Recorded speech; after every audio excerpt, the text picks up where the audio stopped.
Spomínaš si, kde ľudia túto vlast plynovú využívajú? Myslím si, že na tomto princípe funguje teplovzdušný balón. Ten sa nafúkuje pomocou horákov. Tie zohrajú vzduch, ktorý potom balón nafúkne. Ale ako je možné, že balón zletne do vzduchu? To preto, lebo ohriatý vzduch v balóne má menšiu hustotu ako chladnejší vzduch okolo. No a preto zlietne do vzduchu. Hustota vzduchu v atmosfére sa znižuje a keď sa hustota vzduchu v balóne rovná hustote vzduchu v atmosfére, balónik už nestúpa. Pokiaľ viem, balón nepatrí medzi najnovšie objavy. Máš pravdu. Prvý balón zostrojili a odskúšali bratia Montgolfierovci už v roku 1783 a to rovno pred očami Ľudovita XVI. Dnes sa používajú dva základné typy balónov, teplovzdušné a plynové. Teplovzdušné balóny lietajú vďaka ohrievaniu vzduchu vo vnútri obalu. Balón stúpa, ak sa teplota zvýši a klesá pri ochladení vnútra obalu. Plynové balóny môžu lietať, ak obsahujú plyn ľahší ako vzduch. Medzi takéto plyny patrí vodík, hélium. Výška letu sa reguluje záťažou. Pri stúpaní plynových balónov sa vyhadzuje záťaž z koša a pri klesaní sa uvoľňuje plyn z obalu. Skús hádať, kto boli prví pasažieri letu balónom. Kohút, ovca a kačica. Fíha, a to odkiaľ vieš? Všetko nájdeš na webe. To máš pravdu a teraz ti na webe niečo ukážem.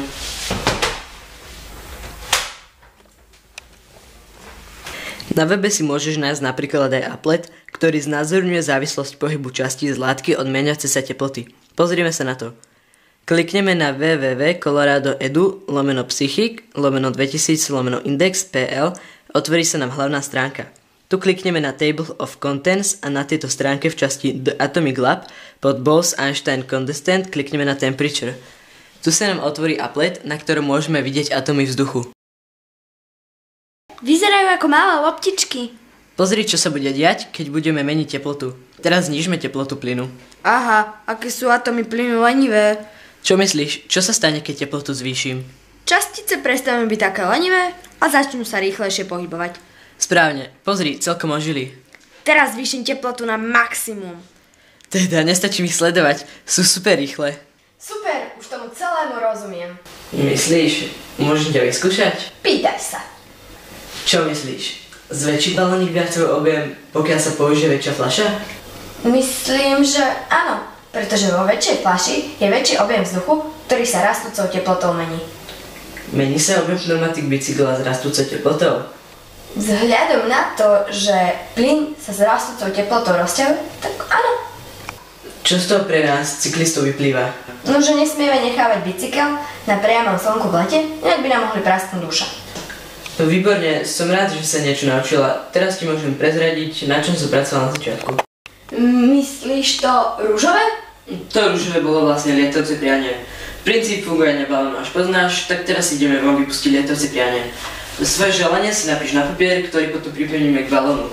Tu máš pero, papier a píš, ja idem zatiaľ všetko nachystať von. Jasné, hneď som tam.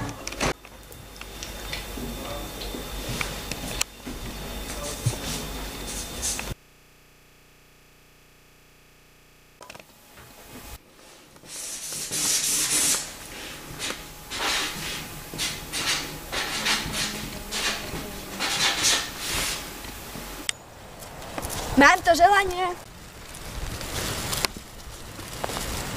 No výborne, tak toto môžeme dať.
A ty čo si želala?